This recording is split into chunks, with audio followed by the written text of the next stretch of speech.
Isn't it interesting that you say the SEO doesn't have, it's absolutely agree with you. It doesn't happen overnight. You can't turn the tap on. This is the long game. This is all about consistency. And yet it's the other side. It's the user side of that same technology that is completely annihilated everybody's instant gratification problem. Yeah. That's the problem. Like the technology today is built, some of the software out there, like SEO technologies out there have been built to kind of show short-term gain, and nothing is, not like I've probably worked with less like single figure websites that have more than 10 years under their belt. And with that, I've said everything, and I think last year I clocked 100 websites. I've worked with over 100 websites. So less than 10% of my last 10 years of work has been with websites that had less than a decade experience. Hi, I'm Erin Marcus, former corporate executive turned entrepreneur and founder and CEO of Conquer Your Business. Welcome to the Ready Yet podcast. We're excited to bring you more than 100 episodes of interviews and insights designed to help entrepreneurs get the financial and emotional freedom they need in order to build a business and a life they're proud of.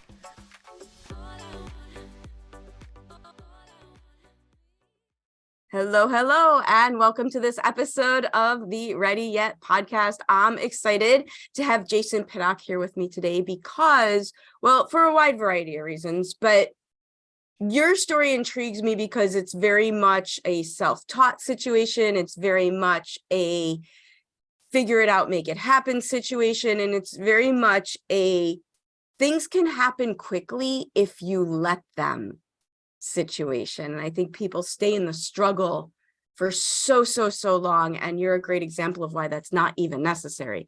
So before we get into that and also share your knowledge with folks, why don't you tell people a little bit more about who you are and what it is that you do? Okay, thanks, Erin. And I'm excited to be here. So my name is Jason Pittock. I am an SEO coach and trainer. I've been doing SEO for nearly the last 10 years. So it's been nearly a decade now. Started as a hobby, became a full-time side hustle. Full-time side hustle became full-time employment. And the interesting thing is, in the last couple of years, I also opened a paid media lead generation company focused on video. So I've had my eyeballs, might say, on both sides of the market, the paid side and the SEO, which is more the organic. And to really be honest, it's been a really wild ride the last couple of years. And probably the thing that I do the most with today is really work with small, medium businesses, helping them get understanding, get insights, and really connect the processes, the systems to be able to scale SEO within their organization. And I do work a little bit on my video marketing business, which we help generate leads through paid video. We cover from production, creativity, production, and through to optimization and placement. Nice. In a nutshell, right? So, and from my perspective, and you might have a different experience, I think one of the biggest challenges in the digital marketing world is this marrying of marketing strategy, which is, to me, the visuals, the language, the touchy-feely almost of the brand, and the tech. And so many times those are not skill sets of the same person. Mm-hmm. They don't usually go together. So how have you been able to marry those two abilities?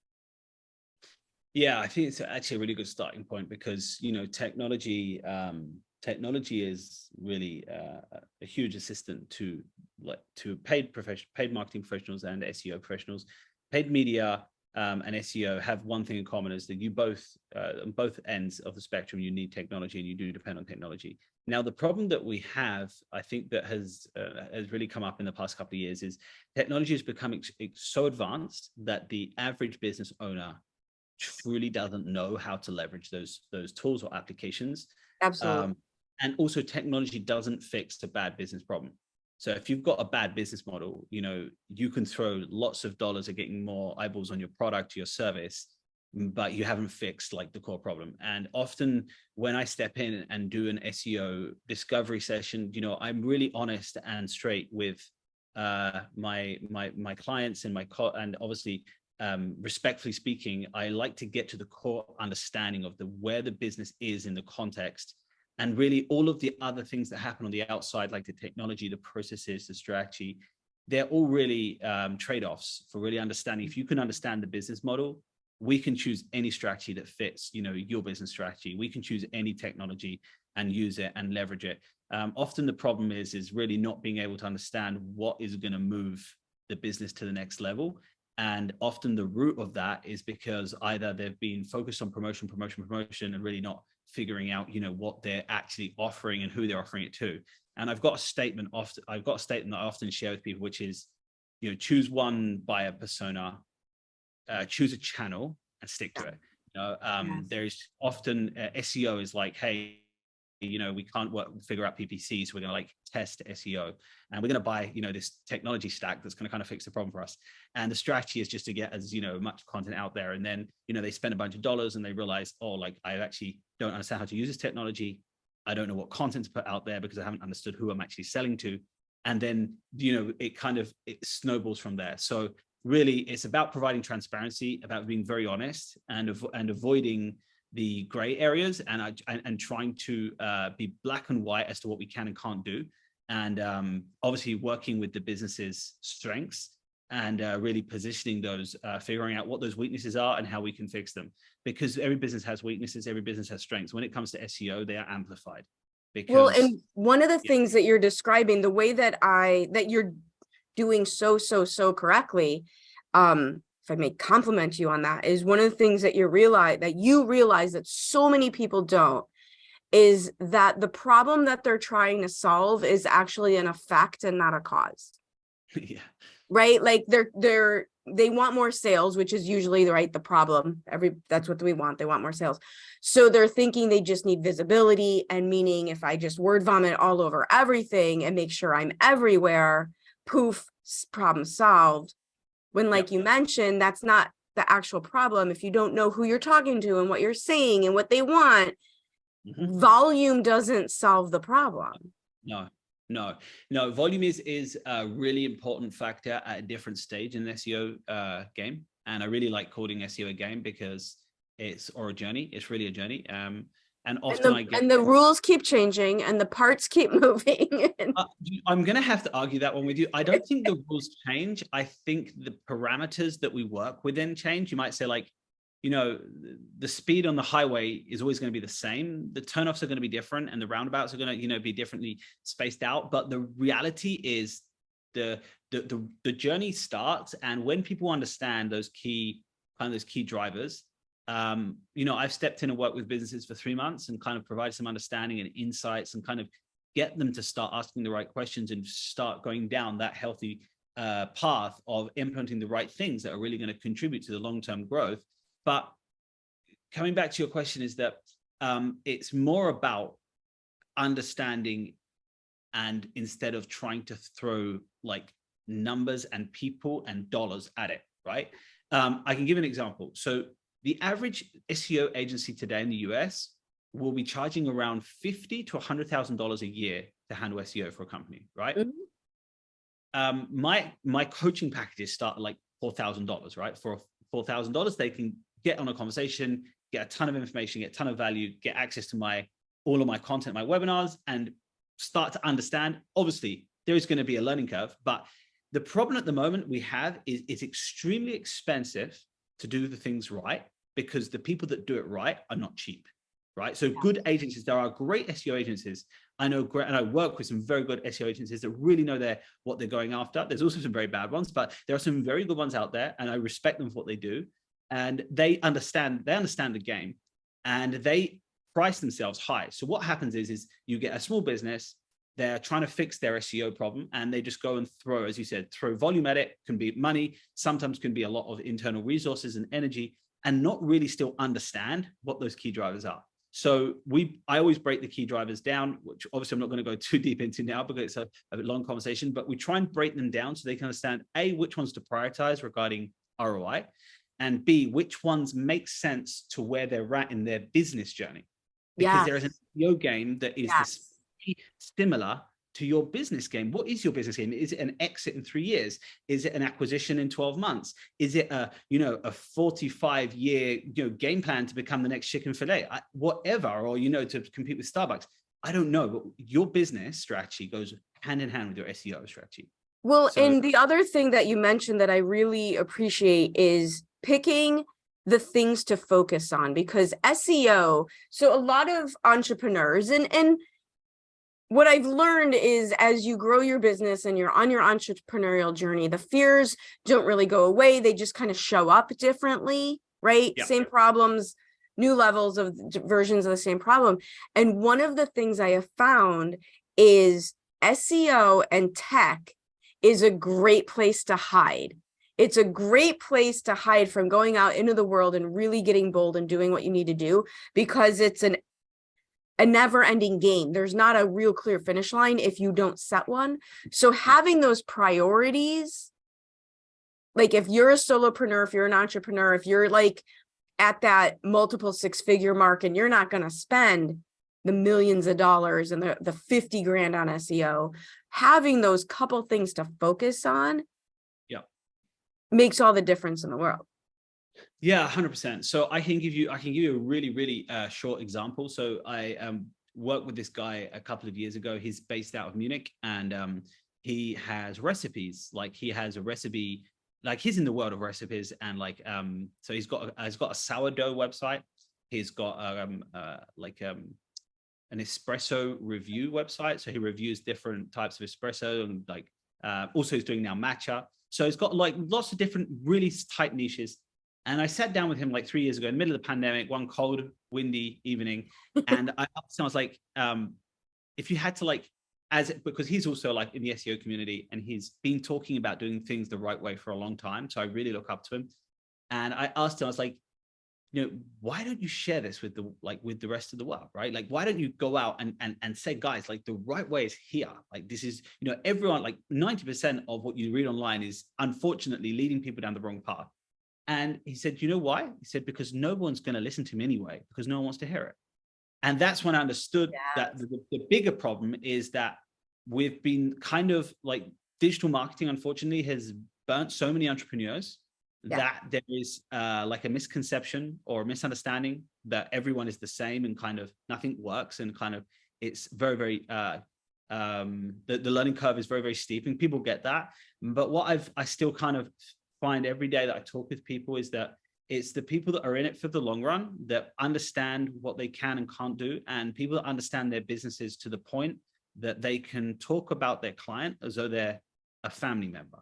Mm-hmm. That's the level. That's when my light bulb moment goes on with people I talk to, and I'm like, these people, SEO will be a great fit. There's often times when I have to be, even with very large businesses, I have to be very honest and say, I don't think SEO is going to be a good fit for you guys. I talked with an e-commerce yesterday. They have 12,000 products on a website, and they want to do SEO training and help kind of upskill their team and understand to connect the dots. And unfortunately, I'm not going to be able to help them. And there is obviously some reasons behind that, but the main reason is that they don't have the time to invest in understanding how to connect the dots. And you get one guy in Munich with 3 websites who's getting over 500,000 impressions, 500,000 eyeballs on his websites a month, and has understood a handful of things and done them very, very well. And the way that I describe that is people don't want to do the work before they go to work. They just want to go out there and do their thing, random acts of business, random acts of marketing, just do. And they haven't spent the time doing the background work. Yeah. That's not really the fun part. I will tell you, as much as I love it and think it's important, it's not the fun part of the business. No, it's not. But I really think what's so cool about SEO, understanding SEO and kind of gaining insights and grasping at least some of the aspects of this whole language is the following. Like in December, I talked with a very elderly gentleman at an end of year event. One of my clients invited me to their end of year events, and he has been in the military. He's a technology consultant. He's a security consultant, and he's elderly. And he talked to me like he was in the middle of his career, right? And that is when I realized that is only when people are committed to the long-term play, they will truly get the benefits of anything, right? But specifically when it comes to SEO, there is a time factor, which is so crucial. You can turn on the tap to knowledge. You cannot turn on the tap to traffic. And I always make that analogy because I can honestly, you can walk away in 4 weeks and understand exactly what your SEO roadmap should look like. But you can't walk away in 4 weeks and have 15,000 people hitting your website every day. And that's when this time factor and this time play becomes really important, and managing expectations, being very, very, very honest with what you can and can't do, and where your current digital assets are, what the context looks like, your understanding of your buyer persona and your products and your value proposition. They all come into a really, really tight matrix. And that matrix is really your business. So I often, so when I talk, isn't it interesting that you say the SEO doesn't have, it's absolutely agree with you. It doesn't happen overnight. You can't turn the tap on. This is the long game. This is all about consistency. And yet it's the other side. It's the user side of that same technology that is completely annihilated everybody's instant gratification problem. Yeah. That's the problem. Like the technology today is built, some of the software out there, like SEO technologies out there, have been built to kind of show short-term gain, and nothing is, not like I've probably worked with less like single-figure websites that have more than 10 years under their belt, and with that I've said everything, And I think last year I clocked 100 websites. I've worked with over 100 websites. So less than 10% of my last 10 years of work has been with websites that had less than a decade experience. And it's the same thing with podcasts. I didn't know that. I had a guest who specialized in podcasts, and he pointed out to me how crazy it is that we've got well over 100 episodes. We've been doing this for 2 years, that people don't do that. And so to someone like you and I, who it doesn't occur to us to not do the work, right? It's just not in your makeup to not do the work. That was so surprising. Yeah. The thing is kind of to wrap up the context of where the market is at and kind of people's understanding, things are changing and really pushing people to the edge of realizing that this has gone from optional to when should I start, right? I can give an example. It's a little bit like your health, right? You can leave it on, as a second priority or a third priority, maybe for a certain amount of time. And there'll be a point when it comes back and it, and it lets you know that you need to sit down and figure things out. It's like your finances, you can be very, very loose and it's going to pay, you can forget paying your taxes. You can forget, talking about that. We're just right now in the chaos of, yeah, you got it. But that's why it came to mind. It's that time again. Yes. So, if you don't put in just that like 1%, and that's why I'm a big fan of, the James Clear Atomic Habits. I actually, one of my biggest, 2018 was one of my biggest years in the regards to transforming my mindset regarding what I wanted to really do and how I was to move forward. But is that 1% every day accumulated compound is huge. Compound is huge. In 5 years is huge. I've got some clients we've been working together for probably the past since December 2019. So we're in January, 3 years and a month. And I've in 3 years and 1 month seen transformative experiences. I can't imagine if they were to commit 30 years, or well, 20 and people, in the beginning, you think, oh my God, 3 years, it's going to be so long. But when you look back and you go, oh my God, look how far we've come in 3 years. Blur. It's a blur. It's a flash. Yep. Love what you're learning here and interested in more? Check out conqueryourbusiness.com to get immediate access to all sorts of additional resources and stay updated on our upcoming training events. Yes. Okay, so let's shift gears a little because I'm intrigued before we hit record, and because we've had previous conversations and I know a little bit about you. I know a lot about the animals and I know a lot about the music. How did you end up where you are? What made you choose to get into this business? Yeah, so long story short, when I was a kid, I grew up in a house where my parents didn't let me have access to the internet. And to the age of 15, when I was 15, I was in school and we got IT lessons. And these are like very, very basic IT lessons, literally learning how to use a PC and like It was like those big black desktop, Windows. Yes. Yeah. And I love how you say that so nostalgic, because here's the deal. The internet and computers weren't even a thing until I was in college. So not because I didn't have access to them, just because it wasn't a thing. Yeah, so 15 years ago, I was in school, in high school, and I got access for the first time to a computer. And to be honest, it just I think the sense of possibility and experiences just intrigued me. And I hadn't even yet browsed the internet. This was just This literally box that did this thing. Yeah. that just did command. You could command things and it happened, and it was so efficient. And so I obviously did some extracurricular studies, just to kind of understand what this whole, technology, computer space was, right? Very, very basic. And a year later, I got access to the internet. So when I was 16, I first browsed the internet, and that really was just, I was just fascinated by this whole internet thing. We didn't, in my house, I didn't have a computer in my home till I was 17. I was already driving, and we got our first our first PC. So yeah, that was just at that time. Again, probably post-college, well into my career before. Right? Yeah, this isn't that long ago. I mean, this is 14 years ago now. Yeah. And I was fascinated. And so I, again, didn't know anything about websites, building websites, didn't know anything about code, didn't know anything about just SEO, I was totally out of that. Something happened very, very interesting. As soon as I started work, I was given the task of kind of looking at this website and kind of understanding, what should we do? And I just naively stumbled across SEO and visibility.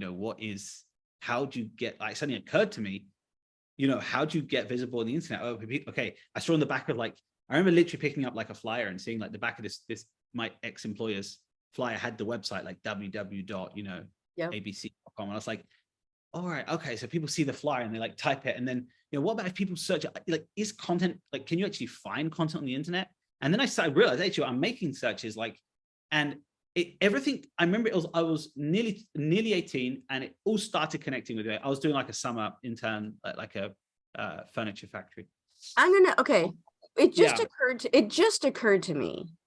Yeah. That your music ability is the same as what you're describing.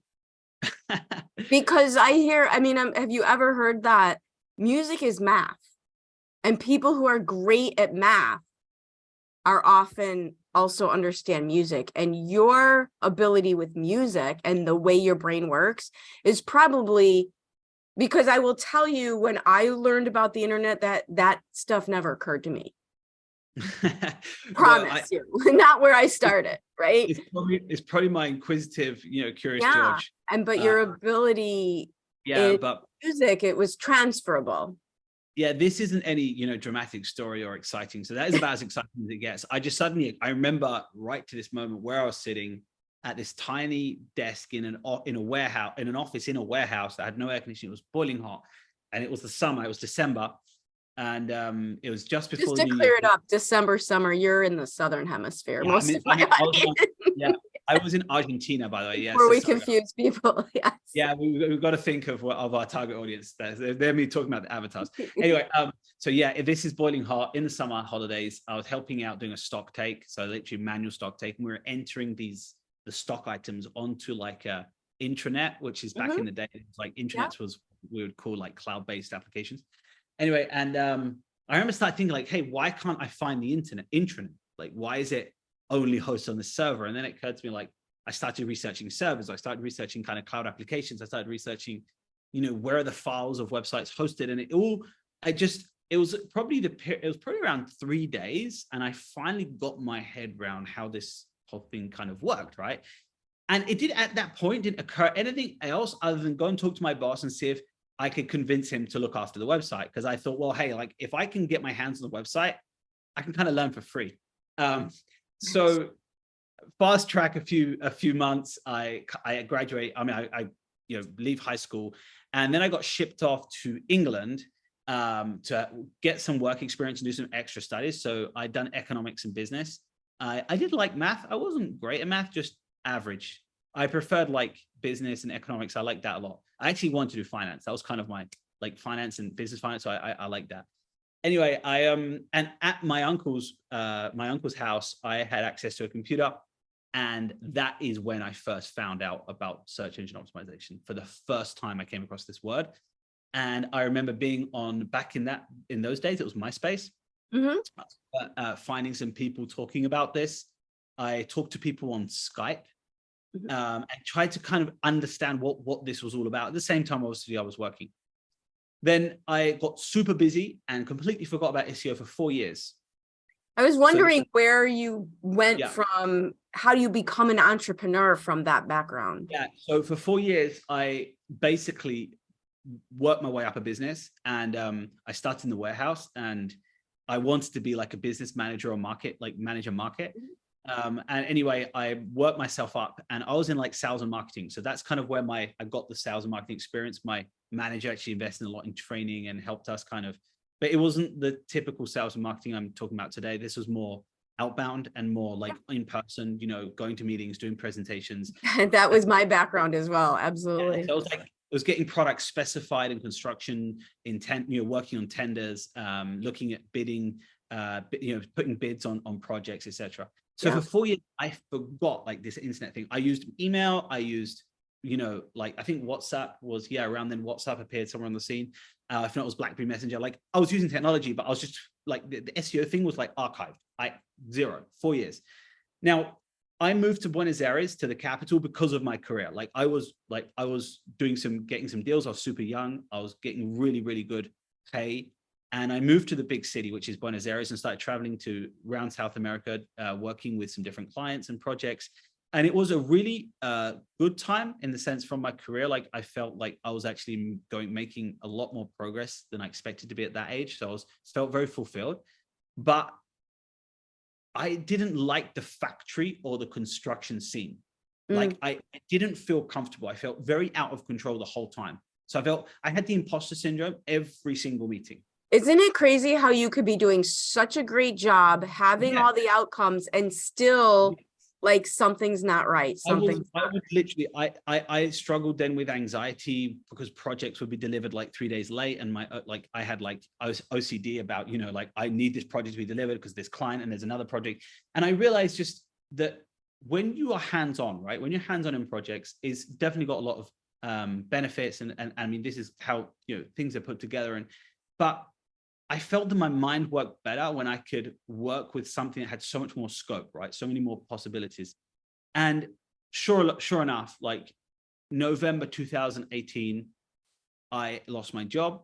And with my my employer that I'd been working with for since I was 18, basically, since my summer intern. I mean, I worked with my uncle for some time, but yeah, so it'd been a long time. And during that year, during those insecure moments, I kind of brought up this demon of SEO, and I started, I started for the first time building my own website during that year that I was going through a bit of a patch where I wasn't very secure about my job, and I didn't feel fulfillment. That's really came down to that. I loved the end product. We used to interior construction, so interior fit out, offices for banks and insurance companies.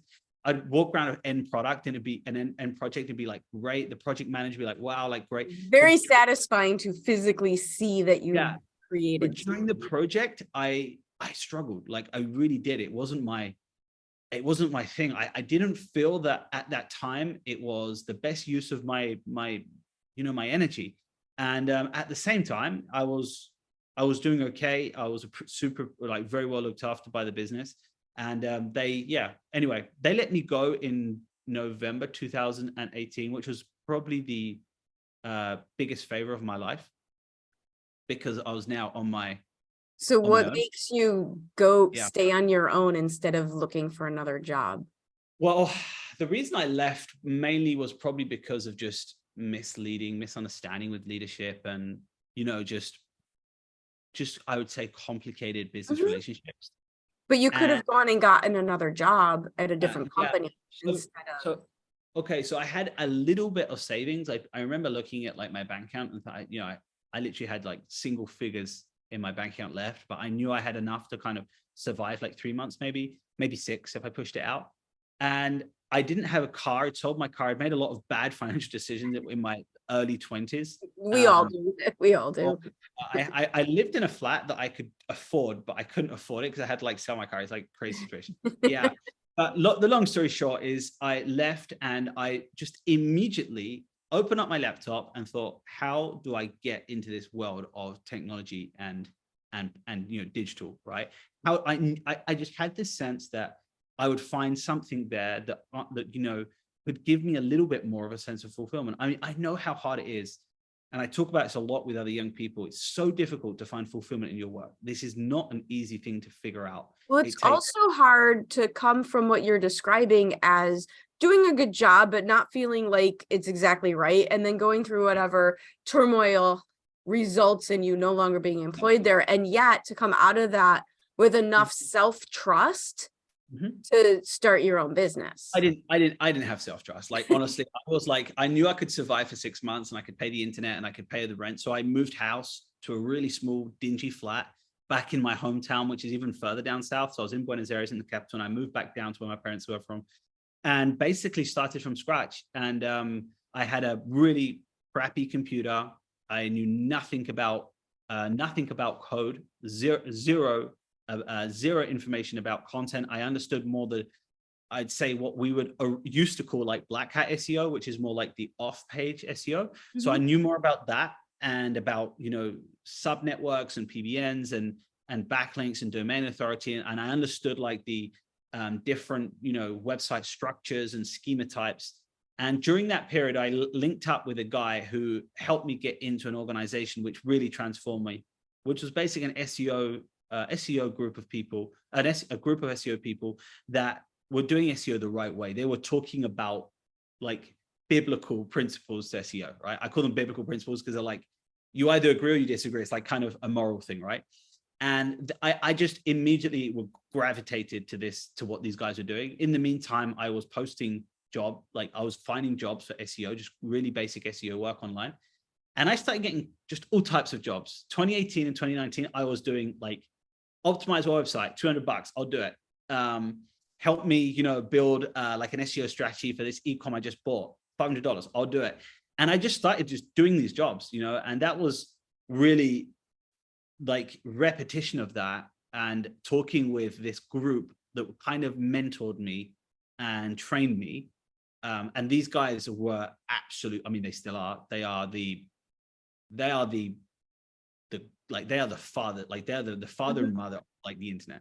Like if you talk, I'm talking big search engines like Amazon, their algorithm, as big as Google's algorithm, is all based on something called schema. That's SCHEMA.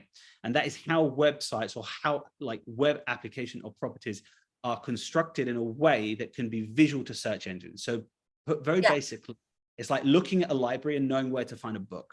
Okay, there is a mechanism, like a logical mechanism with dependencies that is an algorithm that was developed, right? And then there are multiple schema types. It's basically how code on a website is constructed. So it's visual for the rest of the search engines. So yeah, I really, those guys helped me go from, I'd say 0 to kind of 3 or 0 to 5. 2018, 2019 was heads down, just taking really basic odd jobs and kind of prepared to do a lot of crappy hard work. And I built my website. I committed to one thing, which was just publishing every week things I was experiencing. That it wasn't focus, right? Yeah, 2 years. So much better, right? Get good at one thing instead of spreading at yourself so thin. Yeah. Anyway, it's a long story, but it's not very dramatic. It's not that exciting, but fast track 2019, 2020, I started kind of getting some very interesting conversations with bigger projects. And I got employed by a software company in 2020 through till 2022. I worked there part-time and I kind of built the SEO and content strategy from the ground up. That gave me a lot of hands-on experience. And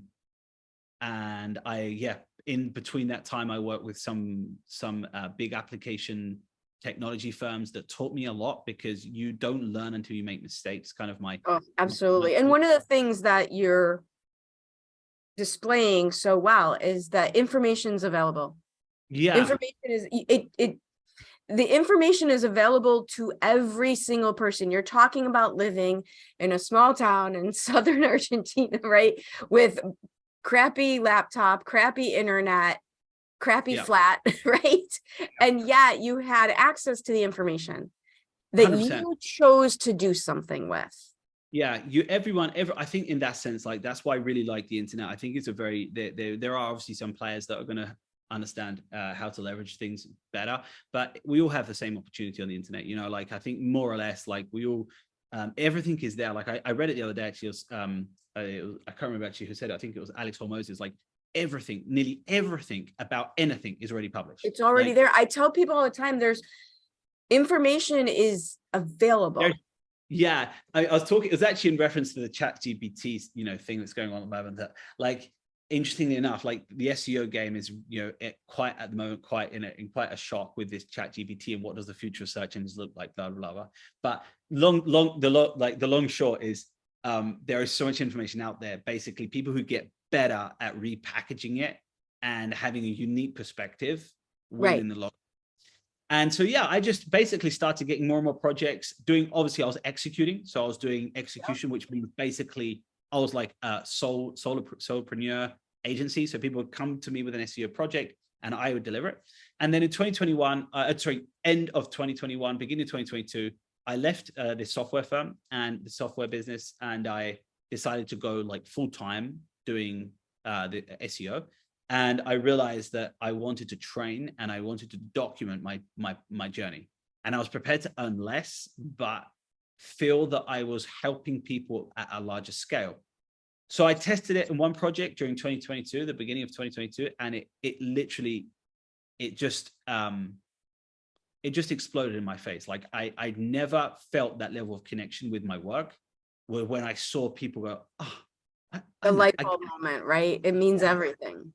And it means everything. And like, if there's, you know, I can wake up to look at a graph and see, you know, a thing, you know, a website improve from one year to the next, and it's really, really fulfilling. But there was nothing more fulfilling than sitting with someone like yourself or somebody and saying, hey, like, this is actually how it works. Like, this is how this part works. And it's like a mechanic explaining something in an engine that you had no idea. And you're saying, oh, that, you know, the fan belt and like, I don't know anything about mechanics, but when my mechanic takes the time to explain something to me, it feels so much more valuable. Well, and it's one of the reasons that I love marketing so much is marketing is the time that we're able to help somebody else think of different and more possibilities than they like. That's the moment when you have an ability to influence somebody to think differently, that something new is possible, that something more is possible, and you see the light go on. It's unbelievable. Yeah, so that was really my aha moment. And since then, I basically built a few foundational webinars. So like my biblical fundamentals, or whatever you want to call them, like the SEO foundational concepts. I categorize them because obviously there's so many, and there are so many ways of describing things in SEO. So what you really have to do is define your approach. So this is a bit like fitness, right? You've got people that are talking about, you know, vegan lifestyles. You've got people talking about keto lifestyles. You've got people that are zero carb. You've got people that are, you know, carb, fats, and like, this is very similar to the health industry. Like, there isn't like one way to real correct way, right? Exactly. So you have to be very, very clear about what you are okay with and what you're not, and then back it up with why. So I really started by creating a foundational program, and that's the core product. So I have 5 webinars, 5 foundational webinars, 5 training modules, and then I do in-person training, either virtual or in-person. And there's like obviously different levels to the training. It can be a certain amount of hours. And at the moment, I still do it myself. I don't have any SEO trainers or any SEO coaches. And, you know, as of today, I have around 2 months of, like, I have a waiting list for 2 months. So my next I'll be onboarding people now for March and April. So thankfully I've managed to, I made sure to build up my Upwork profile and LinkedIn profile very, very as strong as I could, to the ability I had and the time and resource I had available. to make sure that they were really inviting and I really communicated my subject matter expertise on that.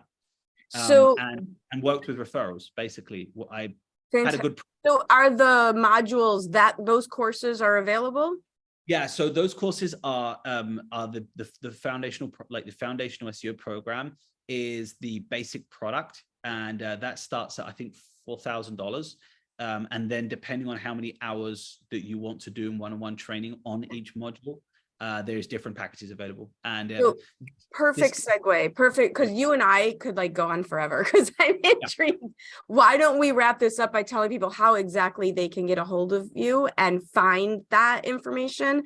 Because I personally know a whole lot of people who are interested in it. So what is the best way for them to take next steps with you? Yeah, so I don't run any ads. I don't do any promotion. I just work purely on testimonials and referrals, which is how I've built it up so far. So if you just go to jasonpittock.com and you've got the contact page there, you can fill out the application and you're away. And 24 hours later, you'll get a booking link. You can book book a 1-hour SEO discovery call. We can talk about anything about SEO after you fill out that application. And yeah, you can book in the next available slots for training. So at the moment, as I said, we are taking people as of I think the 14th of March, like the second week after the second week of March. So February and the first 2 weeks are booked of March. And the idea is that I do it in kind of like 90-day cohorts. So yeah, people coming in now, I'd be booking them in for the second quarter of this year. So yeah, and if anyone is interested in PPC or video marketing, you can also go to my other website, which is yugomedia.co. That is .co, not .com.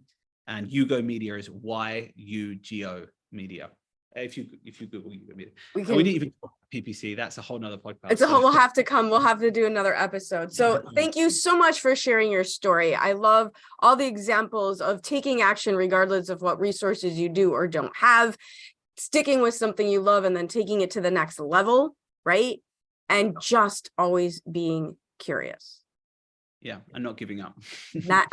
Very good. Thank you. And never, ever, ever giving up. Thank you so much.